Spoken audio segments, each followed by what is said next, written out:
Hi there folks, look, I just took a look at my charts and that full moon eclipse, the lunar eclipse that's taking place on the 30th of November, I was actually looking at the wrong house for most of the signs. So I just wanted to quickly go through. Aries, this is going to take place in your third house of communications, not your second house of finance.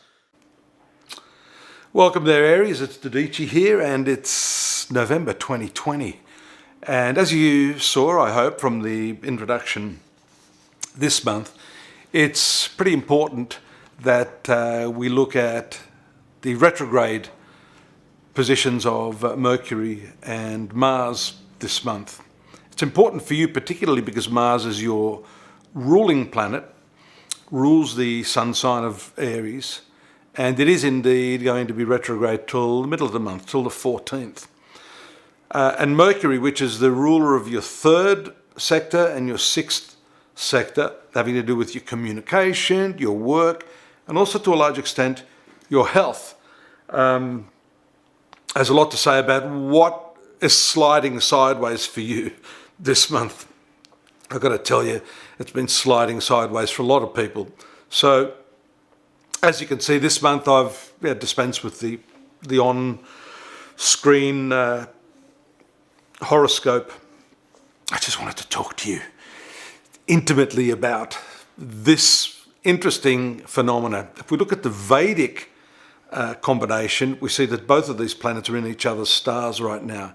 So there's a very intimate link between Mars and Mercury and the way that it is going to impact on your work, on your self-esteem, on a lot of what you do this month. And in particular, you know, Mercury is notorious for throwing a spanner in the works.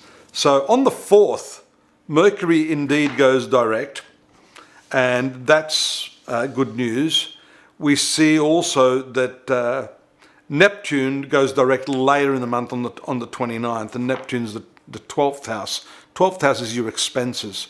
So the way Mercury has been operating, because this retrograde Mercury has been going on for a while, it can really throw some questions at you regarding your relationships, because Mercury is retrograde right now in the 7th house of the horoscope, which has to do with your relationships.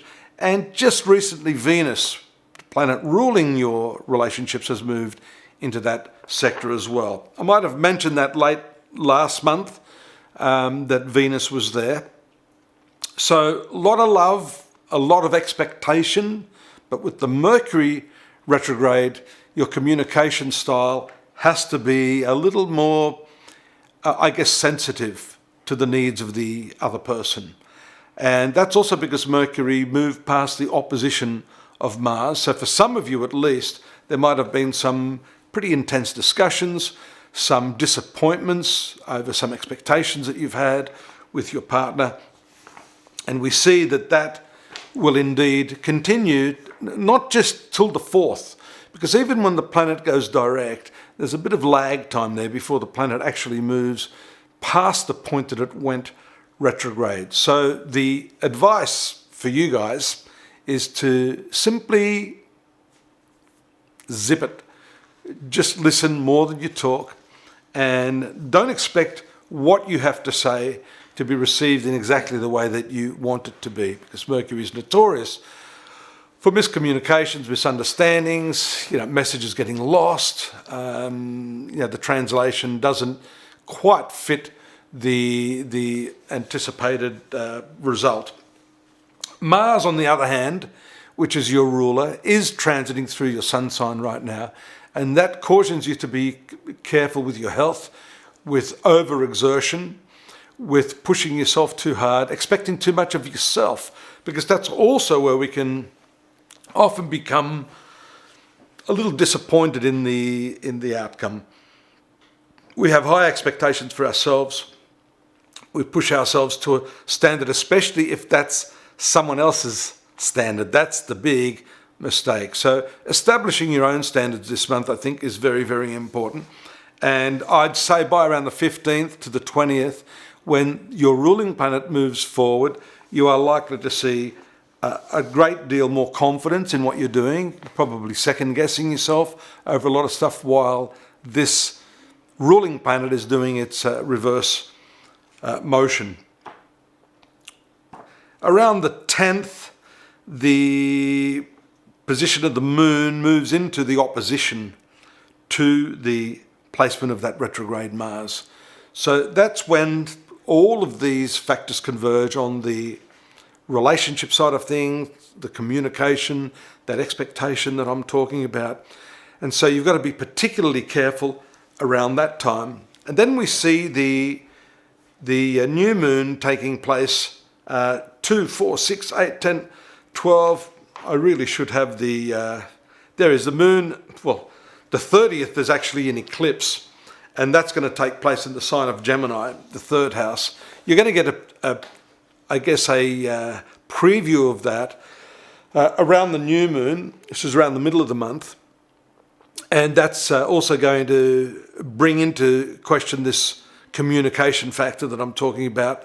By the way, the third house has to do with contracts and any agreements. It may be that you have to renege on something, and it may be a renegotiation based upon something that's completely out of your control. That happens sometimes.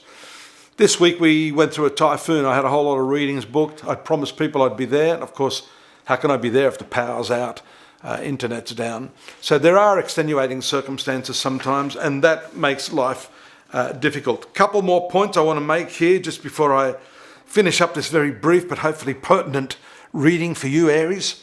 And that is that eclipse, that's an important one, taking place in your third house. And that has a lot to do with your mind. You know, the eclipses shut off a lot of energy and they start a whole new cycle and for you anyhow, in your mental sphere. The third house is your mentality, siblings, travels. Sometimes these things can also be shut off at a moment's notice, so you need to be one step ahead of the game in your planning, as I said, in your communication. And so this month is definitely about paying strict attention to the way you communicate, the way you negotiate, the way you expect too much.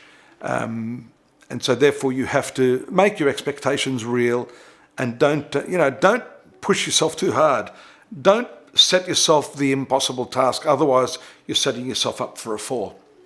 I have more on this topic for you at astrology.com.au. We've got the monthlies and we've got the dailies that we do, the weeklies that I'm doing now. Have a look at how this ties in with the overall pattern of the month. And subscribe, drop me a line if you wish. I'm here to help you if I can. And I look forward to your company next month. Bye-bye.